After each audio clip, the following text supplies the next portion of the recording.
Good evening. I'm Jeff Bennett. Amna Nawaz is away. On the NewsHour tonight, New York Mayor Eric Adams faces a federal judge over corruption charges as critics raise questions about his connection to the Trump administration.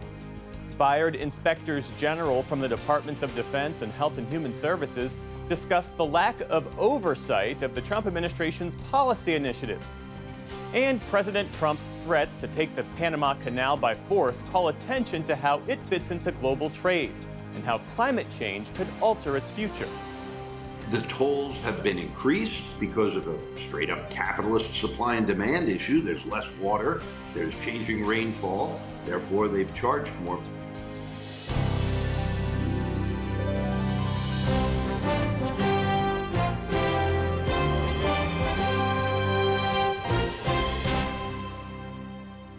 Major funding for the PBS NewsHour has been provided by Cunard is a proud supporter of public television. On a voyage with Cunard, the world awaits. A world of flavor, diverse destinations, and immersive experiences. A world of leisure and British style. All with Cunard's White Star service.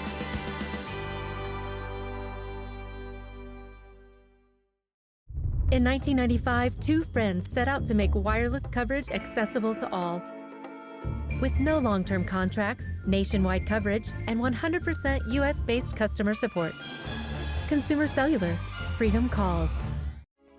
The Charles F. Kettering Foundation, working to advance inclusive democracies. Learn more at kettering.org.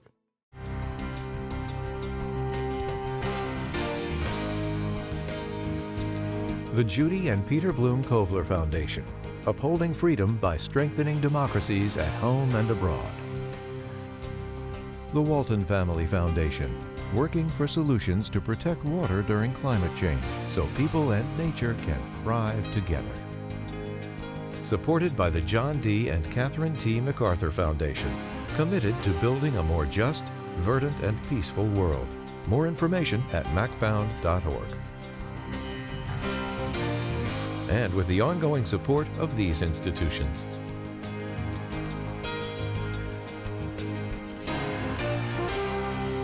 This program was made possible by the Corporation for Public Broadcasting and by contributions to your PBS station from viewers like you. Thank you. Welcome to the NewsHour. President Donald Trump today denounced Ukrainian President Volodymyr Zelensky as a dictator as he tried to pressure Kyiv to accept the terms of a deal to end the war with Russia. It comes a day after Mr. Trump falsely claimed Ukraine started the war. Ali Rogan has the latest. Today, a war of words between two supposed allies. President Donald Trump lashing out online against Ukrainian President Volodymyr Zelensky. In a scathing paragraph filled with falsehoods, Trump called the wartime leader a dictator without elections, and that he better move fast or he is not going to have a country left. Elections in Ukraine have been delayed since April of last year due to the Russia-Ukraine war, which enters its fourth year next week. Trump's comment stirred a global reaction. German Chancellor Olaf Scholz, who's hoping to be reelected this Sunday, said calling Zelensky a dictator is, quote, dangerous and false. Trump also accused Zelensky of duping the U.S. into sending billions of dollars in military aid. Unfortunately, Trump lives in this disinformation space. The post came just hours after Zelensky publicly criticized Trump for repeating Russian talking points. In particular, the notion that Ukraine bears responsibility for Russia's invasion. And just yesterday in Saudi Arabia, talks between the U.S. and Russia resumed, a stark shift in a U.S. policy that for years sought to isolate Russian President Vladimir Putin. All of this definitely does not have a positive impact on Ukraine. I think Putin and Russia are really happy because they're involved in the discussions, and yesterday there were signals that they are the victims. For his part, Putin praised the outcome of yesterday's meeting and said he looked forward to meeting President Trump soon.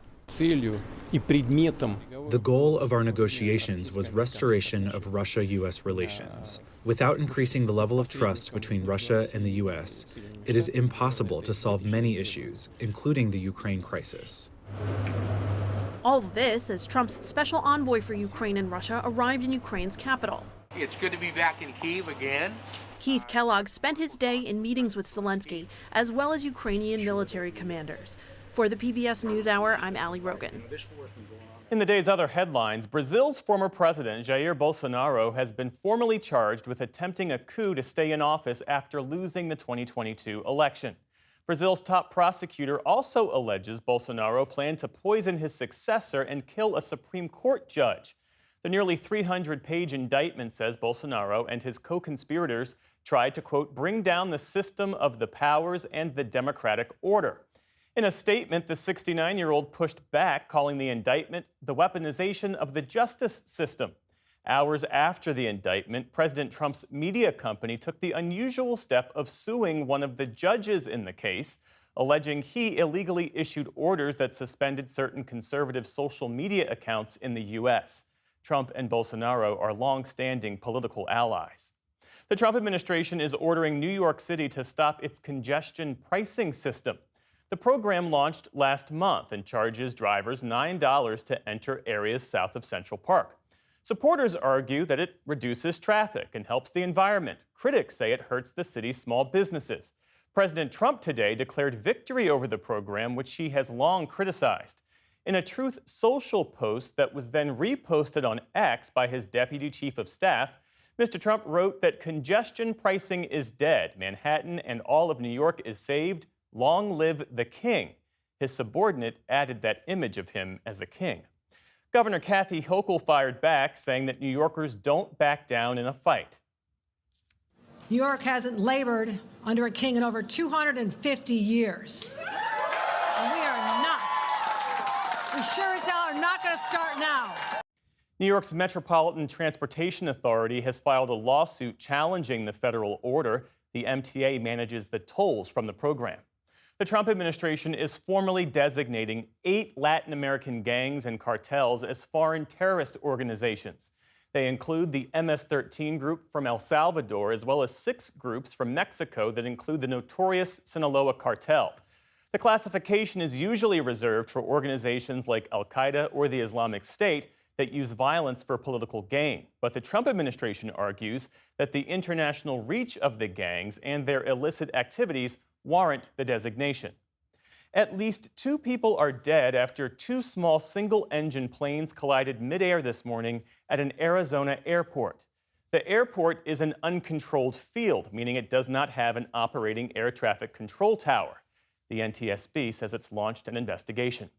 Meantime, the U.S. aviation sector earlier today asked Congress for robust emergency funding for air traffic control technology. Groups representing industry heavyweights like Boeing and several major airlines sent a letter to lawmakers today requesting money to support hiring and new technology. It comes amid a persistent shortage of air traffic controllers, warnings about outdated systems, and a series of recent crashes. That's as a new Associated Press poll shows 64% of Americans think air travel is very safe or somewhat safe. That's down from 71% last year. The survey was conducted after January's air collision involving an American Airlines jet in Washington, D.C., but before a Delta plane crashed in Toronto this week. The polar vortex that's affected much of the country is fueling a winter storm that's headed toward the East Coast. Temperatures have been so cold they've frozen waves along the shores of Lake Michigan. From Montana to the Gulf Coast, nearly 90 million people are under alerts for extreme cold. This latest winter storm will bring snow and freezing rain across parts of the Tennessee and Ohio valleys and the mid-Atlantic. The storm has already dumped snow in places like Missouri and in Kentucky, where 14 people died from floods last weekend. Governor Andy Beshear said the snow will only add to that state's concerns. And the challenge here is the hardest hit areas of the flood could get another 3 to 4 inches tonight. If the snow wasn't tough enough, it's cold right now. It's going to get dangerously cold tonight and into tomorrow.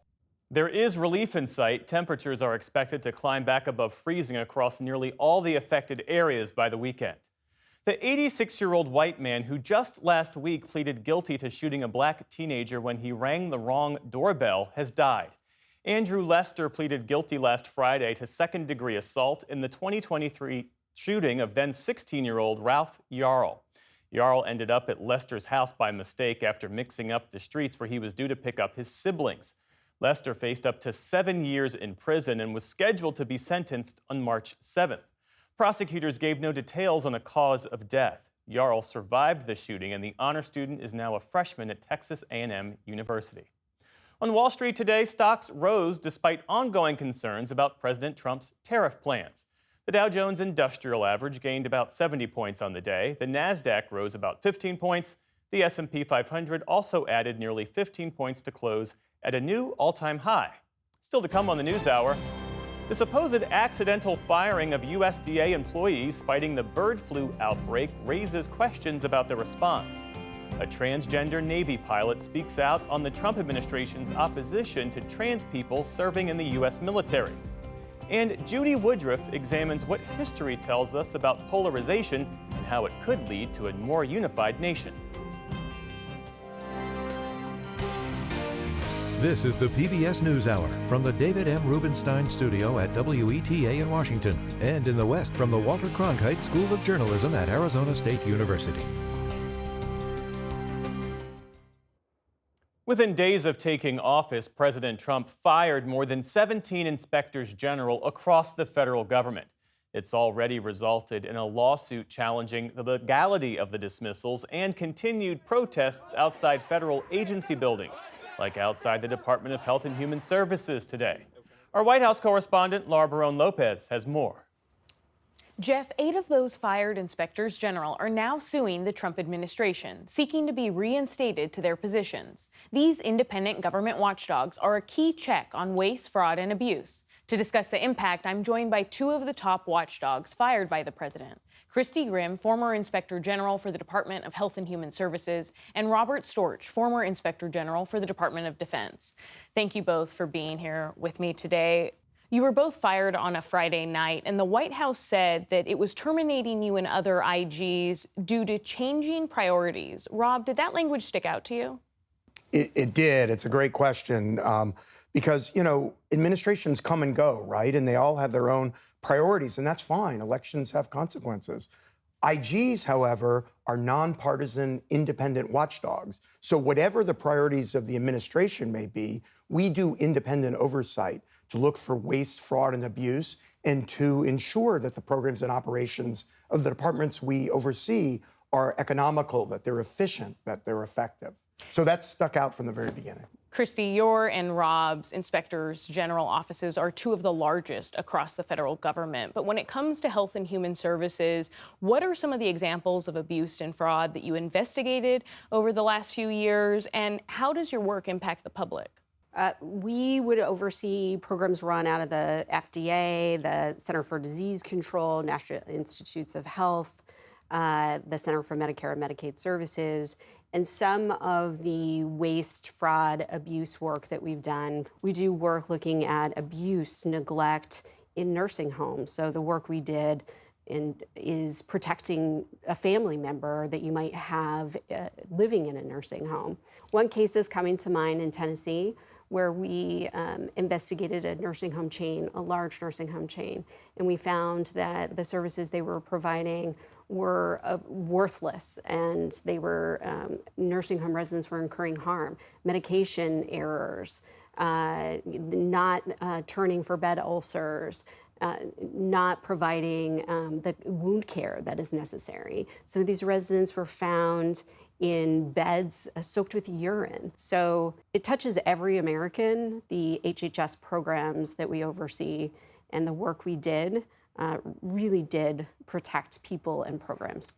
Rob, last year at the Department of Defense, you found that $1 billion worth of equipment like shoulder-fired missiles, kamikaze drones, and more that were sent to Ukraine were not properly tracked. That's just one example, but what are others that your office investigated?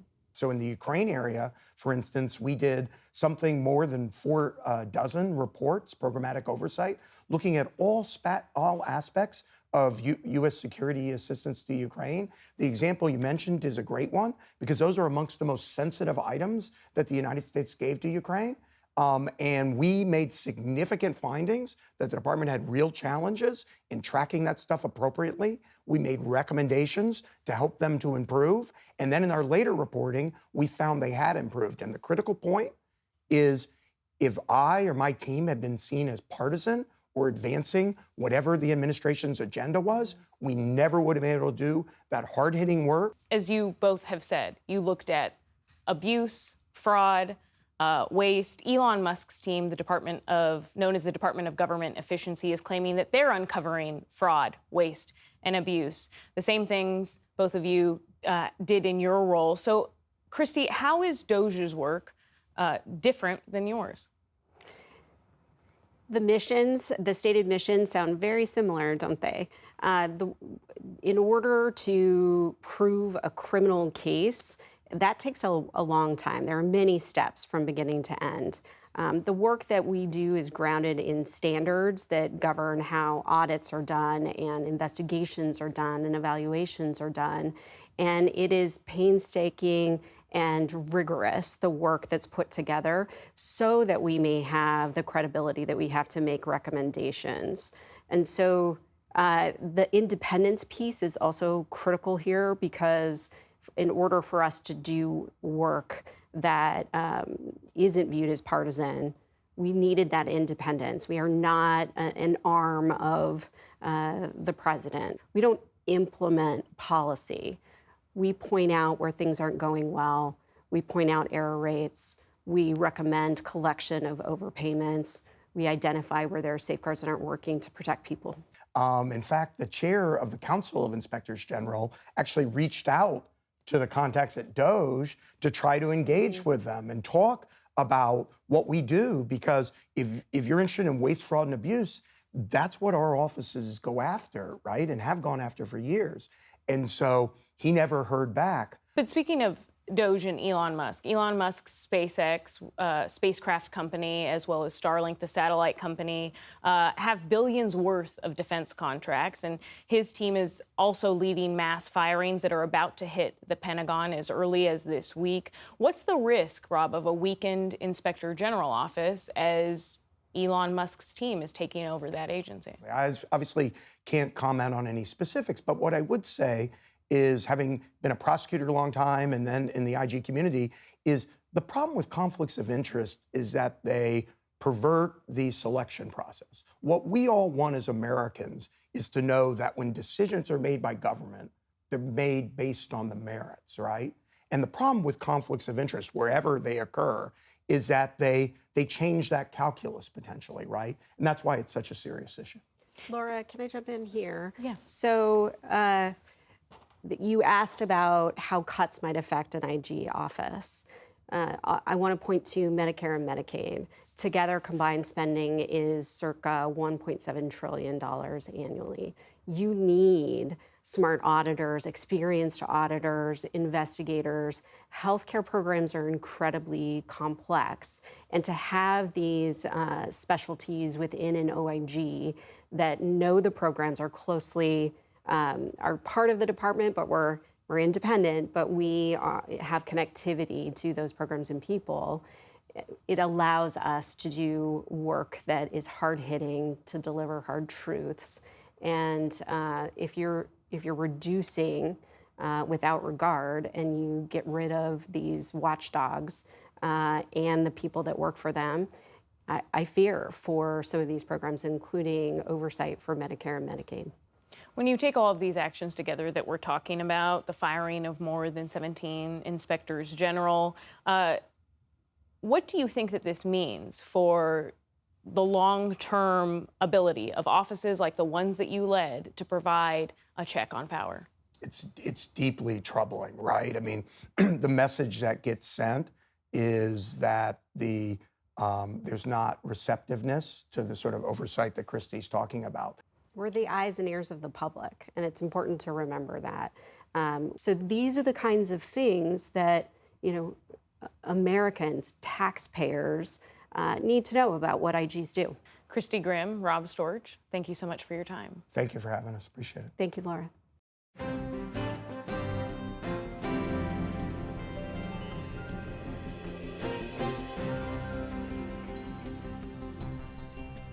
The federal judge overseeing the corruption case against New York City Mayor Eric Adams held a hearing today about the Trump Justice Department's sudden decision to drop the case. That reversal prompted 7 federal prosecutors to resign in protest last week and has further plunged the mayor's administration into turmoil. Our William Brangham was in the courtroom today and joins us now. So, William, what was the judge trying to determine today? Jeff, it was this incredibly striking scene for a federal courthouse. On one side of the room, you had the prosecutors, in this case, the U.S. Department of Justice. And on the other side, at the defendant's table, was the mayor of New York City. And in this case, they both wanted the exact same thing, which is for this very serious corruption case against the mayor to simply go away. And the judge in this case, Judge Dale Ho, wanted to know why. And so he peppered a series of questions to the Deputy Attorney General, Emil Bovee, about why he drops the case. And Bovee made the argument that he's made in the past, that this was not about the merits of the case. Instead, he argued that this case was brought for political reasons, because Adams once criticized President Biden, and that this case impinged on Adams' ability to do his job, specifically to enforce immigration laws. And it was that argument that set off this revolt that you mentioned and all these resignations. In fact, one of those resigned prosecutors alleged that there was a quid pro quo here, that Adams had been told, we'll drop this case if you get on board with Trump's immigration crackdown. So that's what happened today. Did the judge get into the substance of that quid pro quo allegation? He did. He put the mayor under oath and asked him very specifically, were you offered anything in exchange for this case going away? Were you threatened at all? The mayor said he was not. What the judge does with that information is unclear. The judge was very clear that he only has a pretty narrow lane here. I mean, the prosecutors have said, we don't want this case to go forward. It seems hard to understand how the judge could force them to prosecute this case.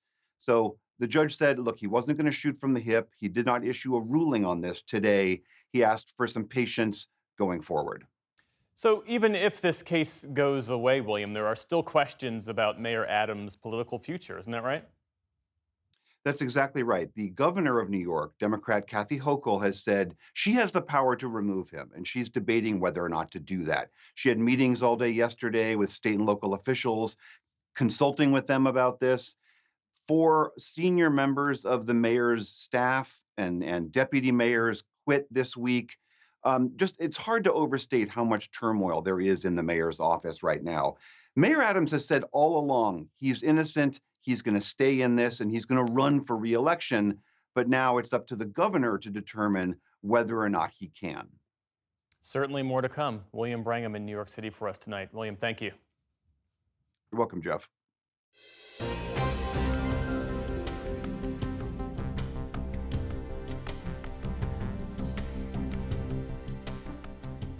The Trump administration says it plans to roll out a new strategy against the bird flu. There are few details, but officials say the plan is aimed at trying to minimize the slaughter of chickens when the disease strikes a flock. And that's in order to bring rising egg prices down. The administration's first moves have raised concerns, including what it says was an accidental firing of several employees who work on bird flu. The USDA says it's rehiring them. More than 150 million poultry have been affected since 2022, and 58 people are confirmed to have been sickened by it. 1 person has died. For more, let's bring in epidemiologist Caitlin Genelita, who writes the popular Substack newsletter, Your Local Epidemiologist. Thanks for being with us. Thanks for having me. So let's talk about this new strategy the Trump administration says it's considering, stressing vaccinations and tighter biosecurity. What difference could that make? Yeah, so livestock vaccination actually has been a strategy that's been seriously talked about for a while now. And like any policy decision, there's pros and there's cons. one of the biggest is the trade implications, right? So many countries don't accept poultry that is vaccinated. In fact, us in the United States don't accept poultry from other countries like Mexico because it has been vaccinated. So trade implications. The second is biosecurity, right? If we start vaccinating all of our poultry, this increases the probability of seeing asymptomatic spread among birds. I also know that medications have been mentioned. However, these are far more risky than, for example, vaccinations because antivirals can lead to viral resistance. And this actually happened in China when they dumped a ton of antivirals into chicken feed in the 2000s. So these methods, they cost a lot of time, they cost money, and we really need to weigh the pros and the cons with each. And is that why it's been so difficult to stop the spread of avian flu, bird flu?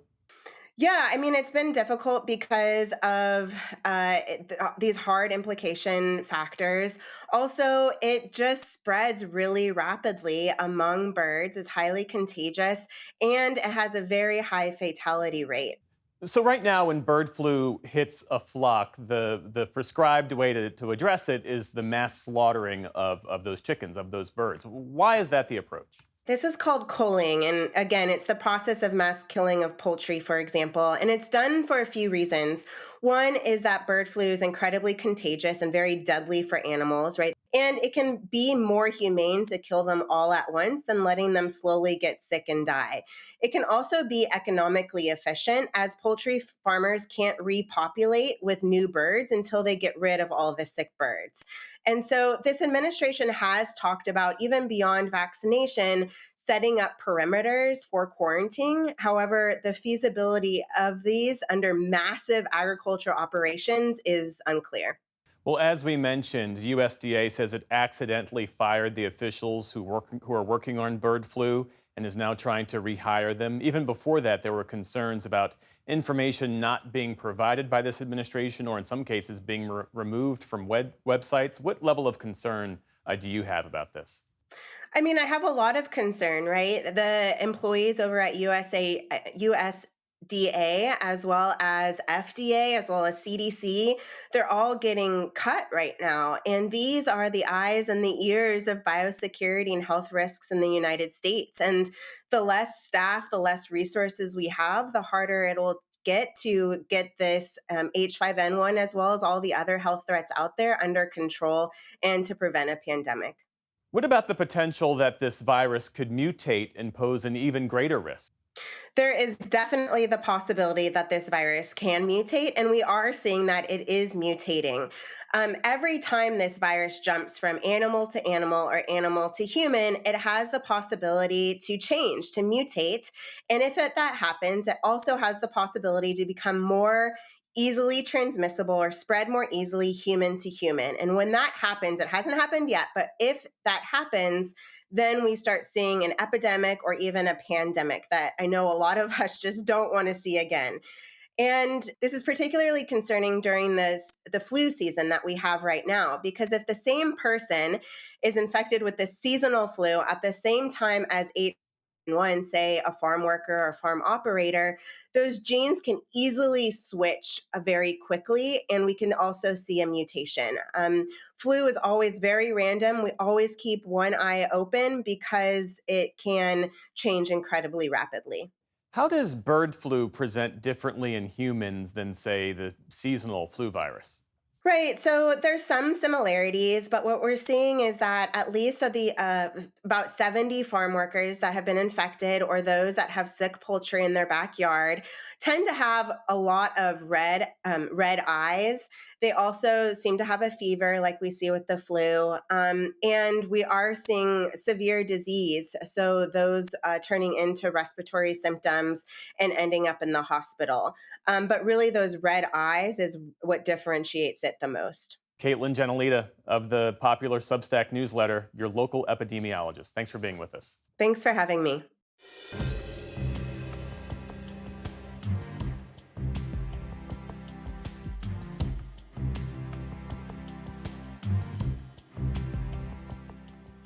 President Trump's executive order barring transgender people from serving openly in the military is now being weighed in federal court. The judge in the case appeared to express doubt that the ban could be justified as necessary to improve military readiness. Here's Lisa Desjardins. Among the executive orders that Trump signed last month was one stating that transgender Americans cannot satisfy the rigorous standards necessary for military service, and that the Pentagon must move to change the policy allowing them to serve. One of those who could be affected by that joins us now. Commander Emily Schilling is a decorated Navy pilot with over 60 combat missions and high-risk work as a test pilot. She's also transgender and the lead plaintiff in one of the legal challenges against the Trump executive order. Commander, thank you for joining us. Secretary Hegseth still has about a week or so to meet the deadline for this new policy and exactly define what it will be. But as we wait for that, have you seen any effect from this executive order, either yourself personally or in the military? Yeah, Lisa, first, thank you for having us on tonight. These views are my own and do not necessarily reflect those of the U.S. Navy or the Department of Defense.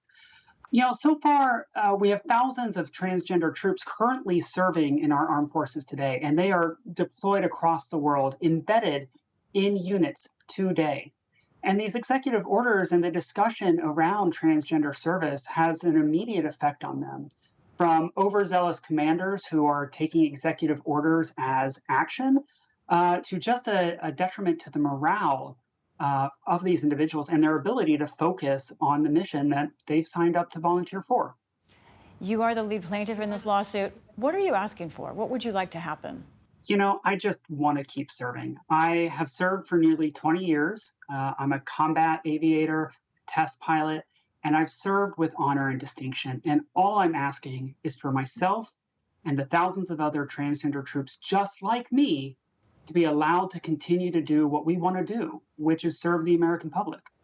President Trump has said that this is about the culture of the military and readiness. Here's what he told Republicans last month.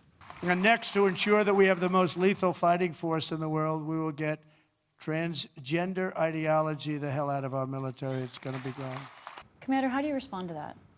The first thing that you learn as an officer and a leader is the first rule of leadership is to take care of your people. That means take care of all of your people. And when you take care of your people, you have an effective combat-ready force. We don't necessarily get to choose who's going to volunteer to serve our nation. We are a melting pot in America, and our armed forces represent that great diversity of our country. Now, those who support the ban have said that they point to some physical conditions that the military can use to exclude people from service, like maybe severe asthma. That's something you hear a lot. Do you think that that's at all a legitimate argument here, and what is your response? Yeah, Lisa, sure. There are other medical conditions and healthcare that preclude people from service. But 73% of us, 73% of transgender individuals are senior enlisted in the military. That means that they've been in for over 12 years. When somebody injures their knee or injures their back, we send them for healthcare. And they're down for a little bit of time, and we get them the healthcare they need, and then we return them to combat. We return them to the force. It's the same case in this instance. People just need health care, and it's our duty to give them that and return them to the fight. I want to talk about a bigger picture issue here, which is DEI as well, which sort of overlaps with some of these executive orders. And conservatives have said, when there's too much focus on identities, that it leads to a less unified military force. How do you see the role of DEI, which now President Trump has said cannot be enforced in military and other agencies? But how do you see that role? Did the military ever go too far with that, with all the trainings, or was it useful? How do you see that debate? So first, let's say what DEI stands for. That's diversity, equity, and inclusion. And when you actually say the words, you realize what we're trying to do. We're trying to create an environment where our service members feel like they belong, that they're with their battle buddies, that they're with somebody they can trust and count on when they're in the foxhole. When you create an inclusive environment for others, they bring their whole self. If they have to leave some portion of them at home, you're only getting 80% of the individual. When they're allowed to bring all of themselves, they end up being better service members and they end up being better leaders. For myself, when I was able to start showing up to work as my full self, across the board, I got better reviews, I excelled as a leader, and actually I ended up promoting to commander with merit reorder to #1 as a transgender woman in the U.S. Navy. You are a decorated service member. You operate at a very high level. But what can you tell us about those thousands of other transgender members of the service? I could see conservatives saying, oh, Commander Schilling is an exception. Yeah, so transgender individuals are no different than any other American. We're going to have those individuals who excel. We have those that are mediocre. We are no different. But across the board, the thing that stands out is how resilient these service members are. Think about how hard it is to come into a service or to come out as transgender in the current environment. Aren't those the type of people that you want to go into combat for you? That amount of courage and that amount of bravery to just be who they are and to show up fully? In our last half minute or so, you are a military leader, you're a combat veteran. What do you think is at stake for the military right now in the directions it chooses? I think it's reputation. We have allowed individuals to serve from all different creeds, all different backgrounds. And every single time that we have tried to exclude a group of individuals, whether it was by race, religion, gender, we have always been proven wrong in the end. The same arguments are made time and time again.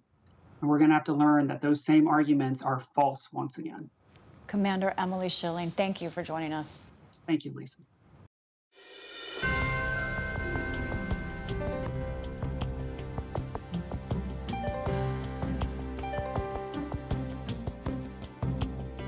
President Trump has made repeated claims about the Panama Canal since returning to office, including his contention that China operates it, and he even threatened to take it back. Economics correspondent Paul Salman looks at some of the history of the canal and the facts surrounding its operation. The Panama Canal, key link between the Pacific and Atlantic Oceans, handling about 5% of all global maritime trade, the U.S. its biggest user. It's now a focal target of the president. We lost 38,000 people building the Panama Canal. We have been treated very badly from this foolish gift that should have never been made. China's running the Panama Canal. We're going to take it back or something very powerful is going to happen. So, does or doesn't the president have a point? Well, let's start with a bit of history. The canal was built by the U.S. from 1904 to 1914. Why? So we wouldn't need separate Navy fleets for each ocean. Which would be a cost savings to the country because they could navigate the canal back and forth Atlantic to Pacific. And that's why Congress made the investment. It never really was about trade. It was about the military. The U.S. spent over $300 million at the time, billions in today's dollars. And the president says thousands of American lives were lost building the canal. It's estimated probably somewhere around 500 or 600 Americans may have perished. We know there were thousands and thousands of imported workers from all over the world, particularly Barbados, Jamaica, the West Indies, that did a lot of the heavy lifting, a lot of the day-to-day labor. Those folks, unfortunately, a lot of them died in Panama. The U.S., by treaty, did own the canal, though, and the 10-mile zone next to it. Why give them away? It was the United States as a self-contained entity there. It really was a worker's paradise. People got incredibly well paid there. All Americans, those people were getting paid 3 or 4 times there in the canal zone what they were making in the United States, almost all of it tax-free. So the Panamanians were locked out. And it was a sore spot, not just for the United States in terms of foreign policy, certainly for the Panamanians who lived just across the street and saw this incredible world that they really had no ability to access or take advantage of. We see by 1947, even Harry Truman saying, why don't we get out of Panama gracefully before we get kicked out? The Panama Canal, people forget, was the leading symbol of U.S. imperial-minded domination of Central America and of the Panamanian people. Which is why President Johnson began the process of negotiating a new treaty. A decade or so later, Henry Kissinger signed the framework for one. As Henry Kissinger told President Gerald Ford, this is not an issue we want to confront the world on. It looks like pure colonialism. In 1977, Jimmy Carter finally conceded the canal to Panama. When Panama took over, it established an independent government authority to run the canal for profit and to modernize it. And it became a capitalist gem in Central America, not exactly known for such achievements. The Panamanians, after the U.S. Returned sovereignty to Panama on the canal, they made a major project, cost them some $6 billion, and it carries ships that can carry a load of 3 times bigger. Since then, it's become vital to U.S. trade. If you bought an iPhone or a large screen TV or a washer dryer on the east coast of the United States in the last decade, you can thank the Panama Canal. A really important and strategic and overlooked aspect of the canal are liquid natural gas and liquid propane gas exports from the United States that come down the Mississippi River, go out the Gulf of Mexico, or I guess the Gulf of America now, and go through that canal. There's an entire American industry that depends upon that canal. Made possible by the widened canal lane, for which the authority invested billions of dollars. It's planning to spend $2 billion more, since in recent years there's been so much less rain in Panama. So the Panama Canal is rain dependent. So when you have a drought, then we need storage capacity, and that's the reason why we are looking into building a new reservoir so that we can create a lake to store water to overcome the drought. But the U.S. is by far the canal's biggest customer. Now that tolls have gone up, shouldn't we get a break? American ships are being severely overcharged and not treated fairly in any way, shape, or form. The tolls have been increased. They've been increased because of a straight up capitalist supply and demand issue. There's less water, there's changing rainfall, therefore they've charged more, but it's very transparent. You can go on the website and find out what the fees are. Maybe the biggest controversy surrounding the canal, though, is China's role. A Hong Kong-based company, Hutchison, has run 2 of the canal's 5 ports since 1997. There was no objection from the United States in any meaningful way to Hutchison, at that time still a Hong Kong company, soon to be affiliated with China, of course, getting the contract for 25 years to manage the ports on the Atlantic and the Pacific side. Hutchison still operates the 2 ports, and Chinese companies have since invested billions in Panama. China's playing in our backyard. I think that's got a lot of people a little concerned. It's like one day we woke up and all of a sudden Panama and China are very tight. And how did that happen? So does the Chinese presence pose a threat? A port cannot block a canal. Okay, they don't have Chinese warships in the canal. There are no Chinese soldiers marching up and down the side of the canal. On the other hand, China being there may be a concern for other reasons. Chinese commercial expansion, wherever they go in the world, always brings with it issues of corruption, issues of environmental and labor violations, issues of unfair business practices. And indeed, Panama has announced an audit of Hutchison, whose contract was extended in 2021. I'm not trying to prejudge whatever the outcome is going to be. I'm just really looking for a process that is clear, transparent, that if there is something to be renegotiated, we have the courage, the government has the courage to move forward and proceed accordingly. They'll do the re-audit and they'll reopen it up for a bid. And I think you'll see an American company be awarded that contract. But does China control the canal? No, not at all. This is a Panamanian operation by constitution. It's run by Panama. Only Panamanians are employed here in the Panama Canal. So how are Panamanians reacting? Most Panamanians feel very strongly that the Panama Canal is Panamanian, that has been well managed, it's a transparent, very efficient operation, and it is ours. They're feeling whiplash. I mean, they are the most pro-American country in the region. They feel that these are just things that are untrue and that they need to clarify because it doesn't reflect reality. They're scared too, right? Absolutely scared, because it wouldn't be the first U.S. invasion of Panama. If you had to touch the one thing that makes all Panamanians unite around that flag of theirs, it is the Panama Canal. It is an absolutely essential, existential part of their national being. And threats to the canal, it's argued, could rile up what's long been our strongest non-left-wing ally in the region. For the PBS NewsHour, Paul Salman.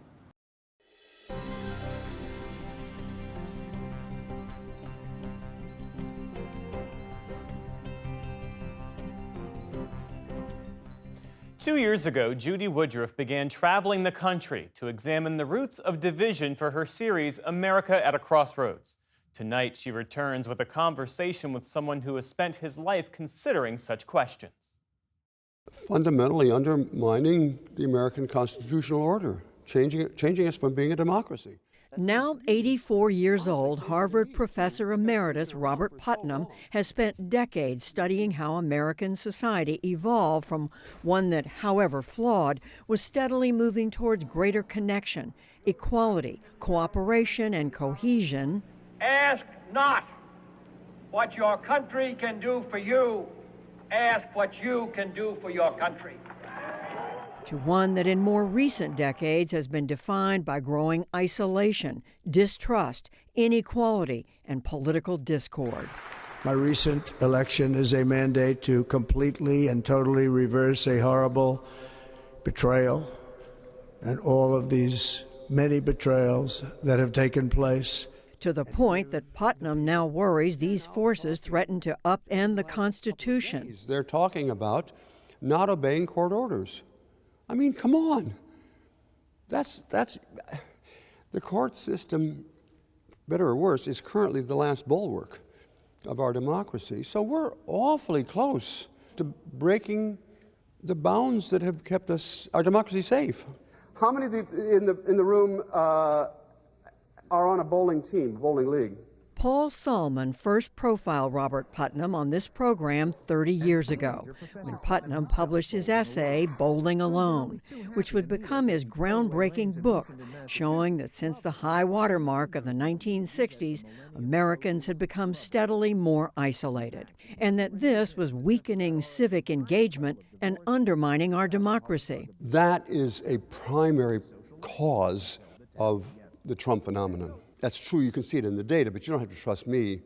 Steve Bannon has said publicly, back in the day when they were trying to figure out how they could get Trump elected, they read this book by this crazy academic called Bowling Alone, and that guided I'm not proud of this, but that guided their strategy, because they thought, just as I had been writing, that when people are socially isolated, as we are increasingly, they become vulnerable to populist appeals. So that's the first point.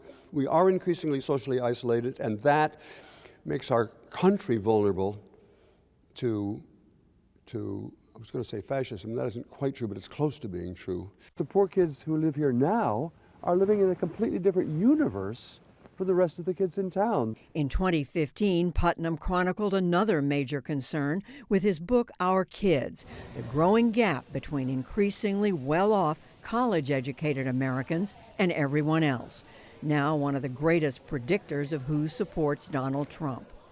Well, until we fix the underlying problem, basically there's two pairs of underlying problems, increasing social isolation, and especially in the non-college educated part of our population, we're constantly vulnerable to that same kind of pressure for the same reason that we were vulnerable when he came along. I met Putnam last week just off Washington Square Park in Manhattan at Judson Memorial Church, founded in 1890 by American Baptist minister Edward Judson, with money donated by John D. Rockefeller, with a mission to provide aid and comfort to the poor immigrants living in the squalid tenements nearby. You come and have a place that is beautiful to look at, away from what they were experiencing in the tenement houses. Today, Putnam sees strong parallels between that era, the post-Civil War period known as the Gilded Age, and our own. America was extremely polarized. Politics then was very tribal, just like it is now. Inequality was very high then. That was the last time the gap between rich and poor was anywhere near as large as it is now. So very polarized, very unequal, very socially disconnected, very socially isolated, because then the industrialization meant that millions of people had just moved from a village in Sicily or a village in Iowa, to the big city. They'd left their family and friends and connections behind, so they were very disconnected, just like we're very disconnected, and they were very self-centered, if I can put it that way. Americans in that period were focused on I and not on the we. Putnam's most recent book, The Upswing, describes these many parallels in detail and how out of those challenges came an explosion of new civic, religious, and social groups: the Boy Scouts, the NAACP, the Rotary Club, the General Federation of Women's Clubs, as well as the many reforms that came to be known as the Progressive Era: the federal income tax, women's suffrage, labor rights, and more, changing the course of the following decades. All of a sudden, we began to become more equal, less polarized, more connected, and a greater sense that we're all in this together. What did they do? Well, they're both positive and negative lessons, actually, I have to say. And I thought for sure, I knew what would change first. I thought it was the economics, and I thought maybe the economics would change first. We'd begin to have more equal economically, and then our politics would improve, and so on. The one thing that data show is that's not true.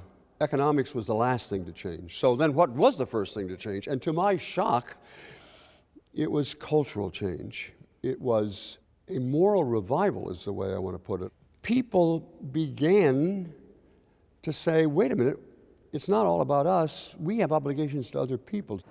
One example he points to was the Triangle Shirtwaist Factory fire, just a few blocks from where we were speaking.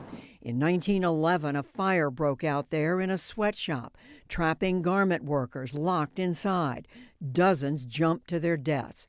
146 women died in all, shocking the conscience of the city and beyond, including a young woman named Frances Perkins, who was having tea with friends nearby. Up to that point, she had been thinking of herself as a debutante, and she said, that's evil. We have obligations to those people.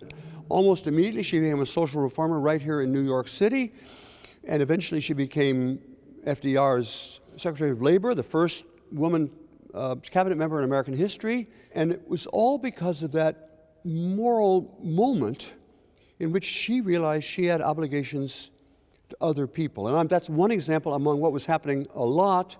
I sort of think that it's going to be hard for us to turn things around in America until we begin to recognize we have obligations to other people that are at least as important as ours.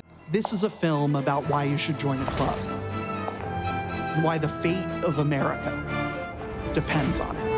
Putnam's life story and work have been recently captured in the documentary Join or Die, encouraging people across the country, especially young people, to again seek out organization and connection in their own communities, to find issues they're passionate about, and to affect change from the bottom up, like the Progressives did, but to also go beyond that movement to include Americans of all colors, backgrounds, and beliefs. One of your points is that this is something that happened at the grassroots level. It didn't come out of Washington. It didn't come from the White House handed down. Or Harvard or whatever, yes. Do you believe that the ingredients are there for that to happen again and again? It is happening now. I mean, not enough of it. We need to, well, your show, this whole series is doing that. You and I both know from our own personal experience that this is happening, and a lot more of it is needed. But that's where it'll begin. I am not a determinist. I don't think any of these things are guaranteed to happen. I don't think it was guaranteed to happen last time. I don't think there was some, big cycle in the skies or God or something that was saying, oh, there will be a progressive era here. I think it happened because a smallish number of young people between 1900 and 1910 decided, like, Frances Perkins, right here, she decided then she was going to help change America. It was not inevitable. It is not inevitable this time, but it could happen. That's why I'm saying the distinction between will it happen. I don't know whether it will happen, but I know it could happen because it did happen. And that will be the focus of many of our stories this year. For the PBS NewsHour, I'm Judy Woodruff in New York.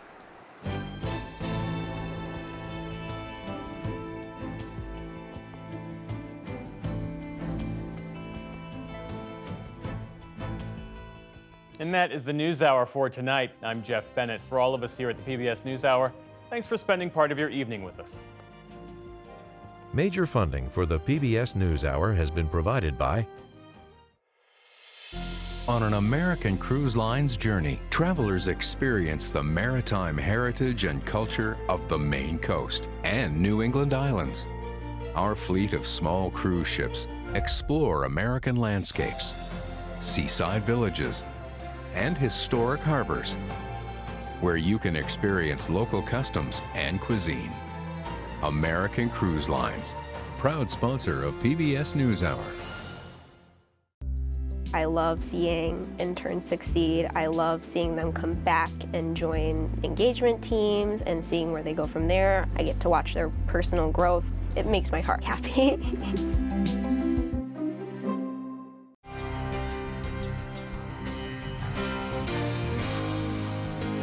Friends of the NewsHour, including Jim and Nancy Bildner and the Robert and Virginia Schiller Foundation. The Ford Foundation, working with visionaries on the front lines of social change worldwide. Funding for America at a Crossroads was provided by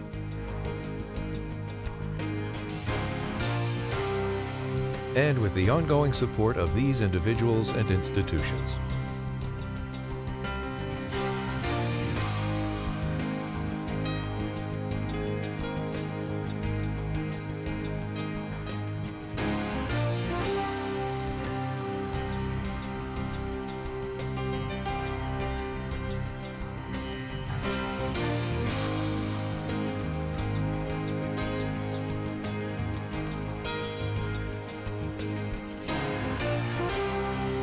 This program was made possible by the Corporation for Public Broadcasting and by contributions to your PBS station from viewers like you.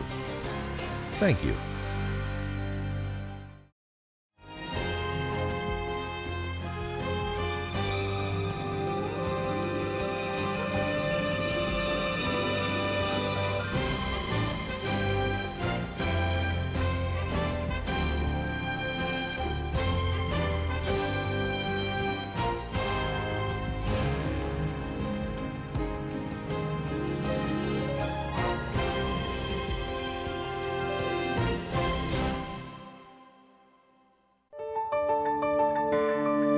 You're watching PBS.